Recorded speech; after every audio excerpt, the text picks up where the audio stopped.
Hello viewers, আশা করি প্রত্যেকেই ভালো আছেন এবং আপনাদের দোয়ায় আমি মোহাম্মদ সবুজ ইসলাম অনেক অনেক ভালো আছি। আজকের এই ভিডিওতে আমরা দেখব ফ্লোর ইনচার্জের কাজের দায়িত্ব ও কর্তব্যগুলো কি কি।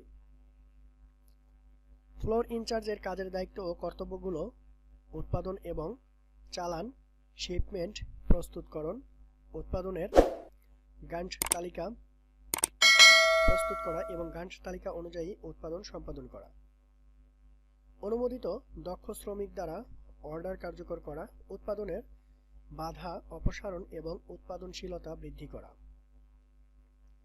নির্দিষ্ট সময়ে অর্ডার নিশ্চিত করার জন্য ফিনিশিং সেকশনের সহিত যোগাযোগ স্থাপন করা। কারণ ফিনিশিং হচ্ছে একটা মানে গার্মেন্টস সেক্টরের একদম শেষ পর্যায়ে বলা যায়, যেখান থেকে শিপমেন্ট চলে যায়। ফিনিশিং বিষয়ে আমরা আসবো আস্তে আস্তে। অধীনতত্ত্বের প্রশিক্ষণ ও মাধ্যমে দক্ষতা উন্নয়ন করা বা দক্ষতা আপনাকে অর্জন করতে হবে প্রত্যেকটা ক্ষেত্র থেকে। ফ্লোর ইনচার্জ এর প্রধান কাজ হচ্ছে ফ্লোর থেকে সর্বোচ্চ আউটপুট বের করে নিয়ে আসার জন্য ফ্লোরে সঠিকভাবে নিয়ন্ত্রণ করা এবং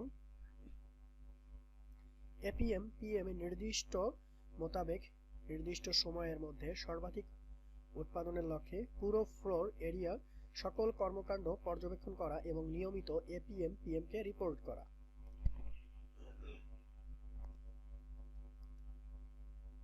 এপিএম পিএম কাটিং থেকে ইনপুট নিয়ে আসার ব্যবস্থা করতে হবে। কোনো জায়গায় যদি আপনি ইনপুট নিয়ে আসতে প্রবলেম হয় তাহলে পিএম এবং এপিএম কে অবশ্যই জানাতে হবে।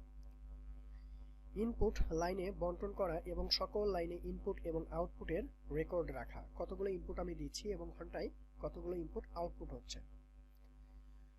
ফ্লোর লেআউট এবং লাইন লেআউট করা এবং কর্মীর ঠিকমতো কাজ করছে কিনা তা তদারকি করা এবং ফ্লোর এবং শৃঙ্খলা বজায় রাখা। ফ্লোরের যে শৃঙ্খলাটা আছে সেটা বজায় রাখতে হবে, কোনোভাবেই যেন এলোমেলো না হয়।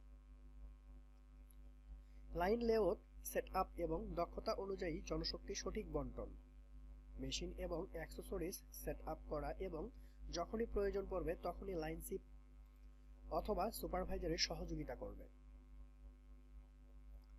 অন্যান্য সব সহযোগী বিভাগের সাথে যেমন cutting, finishing, quality, store, sample সমন্বয় রক্ষা করা। ফ্লোরে যদি কোনো সমস্যা সৃষ্টি হয় এবং তার সমাধান দিতে যদি কোনো প্রকার সমস্যা হয় তাহলে সাথে সাথে পিএম এর সাহায্য নেওয়া। লাইনশিপ এবং সুপারভাইজার কোনো লাইনের দায়িত্ব তা বন্টন করা এবং প্রয়োজনে পিএম কে জানিয়ে প্রতিদিনের উৎপাদনের লক্ষ্যমাত্রা এবং উৎপাদনশীলতা নিয়ে মিটিং করা। ফ্লোর ইনচার্জের বিধিমালাগুলো অনুসরণ করা। তো আশা করি আপনি পুরো বাকিটুকু কনসেপ্টটুকু ক্লিয়ার হয়ে গেছেন। তো এই জিনিসগুলো যদি আপনি মেনটেন করতে পারেন তাহলে আপনি একজন সফল ইনচার্জ হতে পারবেন। আশা করি ভিডিওটা ভালো লেগেছে। নেক্সটে আরো ভিডিও আসবে, তার জন্য এই চ্যানেলটাকে আপনি সাবস্ক্রাইব করে রাখতে হবে।